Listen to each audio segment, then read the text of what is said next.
All right, Shalom, we back. We're going to show y'all the article that we're going to go in. What's the name of it?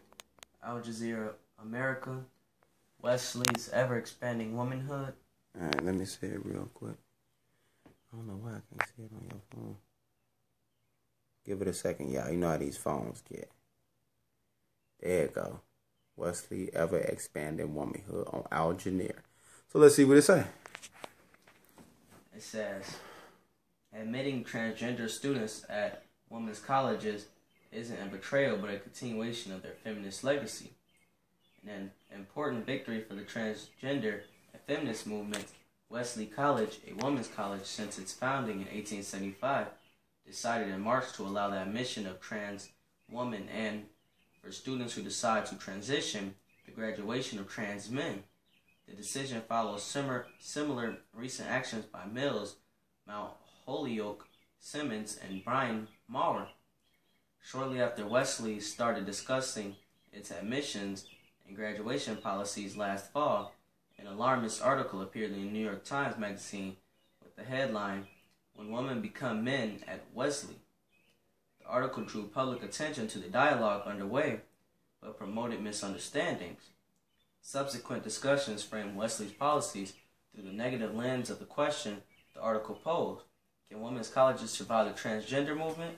The question echoed in the following months, positions women's colleges as fragile spaces that are being threatened by trans bodies, and simultaneously insinuates the co-ed schools are not facing similar questions regarding the needs of trans students.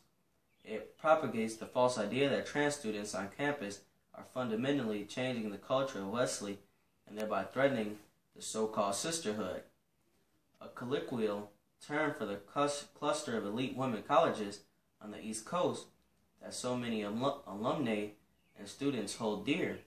But what these representations fail to recognize is that the move is just the next step in a long feminist legacy of women's schools challenging expectations of what women are supposed to do and be. The debate at Wesley started in September when President H. Kim Bottomley initiated a discussion of what it means to be a women's college in her convocation speech. The next month, she created the President Advisory Committee on Gender in Wesley, PACGW. Okay, that's it. Let me get where they go through the history of it. Which one is that? Wesley. I'm saying 1, 2, 3, 4, 5. Because we ain't going to go through all that, y'all. We're going to cut to the chase with y'all with this. Go ahead, right there. Because let's give them the breakdown. It says, a century later, the second wave feminist movement successfully expanded the definition of women's work to encompass jobs traditionally defined as male, including elite professional and managerial jobs.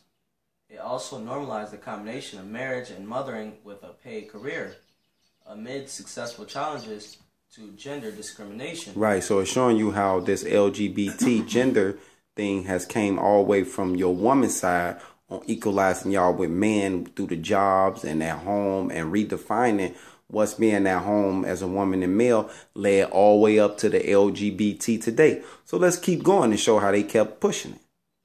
Women were admitted to men-only colleges and universities.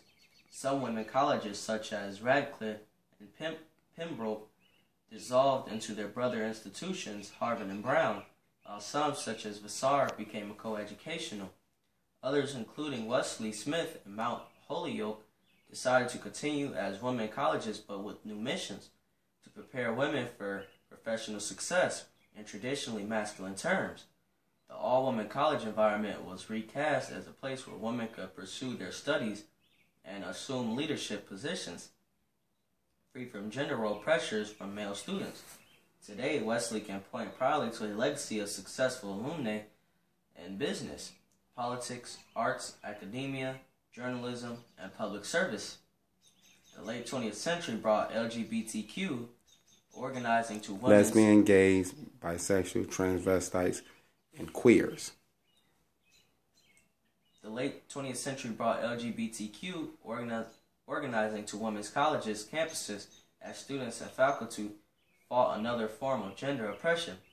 Compulsory heterosexuality, Homophobic parents and administrators worried that the absence of men at women colleges would turn their students into lesbians. Right. So these colleges has been breeding grounds of the next agenda of the elite's mind. Go ahead. A fear epitomized by a widely read 1977 New York Times article, The Trouble with Sarah Lawrence. Activists were not deterred, and after years of their work, the Wesley trustees banned discrimination against lesbians and gays in 1993. Meanwhile, another challenge to gender oppression began to shake Wesley and other women colleges. During their time in college, a small but visible group of students began to identify as trans men, supported by a growing trans movement. They rejected ascribed assigned sex at birth, began to live as men, and preferred male gender pronouns. Other students began to self-identify as genderqueer, rejecting a binary system of gender limited to men and women, and instead adopting pronouns such as ze, sie, and her, and using they, their, and them as singular. Female students who had taken for granted their gender ascription to womanhood have begun to refer to themselves as cis women. With its most recent decisions, Wesley continues its rich tradition of liberating womanhood. Its trustees realize that affirming the rights of trans students is integral to its stated mission to provide an excellent liberal arts education for women who will make a difference in the world.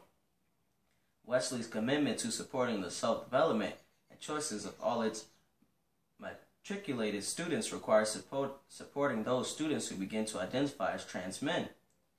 And his commitment to becoming a more diverse and inclusive community requires accepting applicants. Right. Community is the God of Baal Berith. Accepting applicants who are trans women. We hope the implementation of the new policy is as thoughtful and inclusive as the process that led to it. The decision to admit trans women and graduate all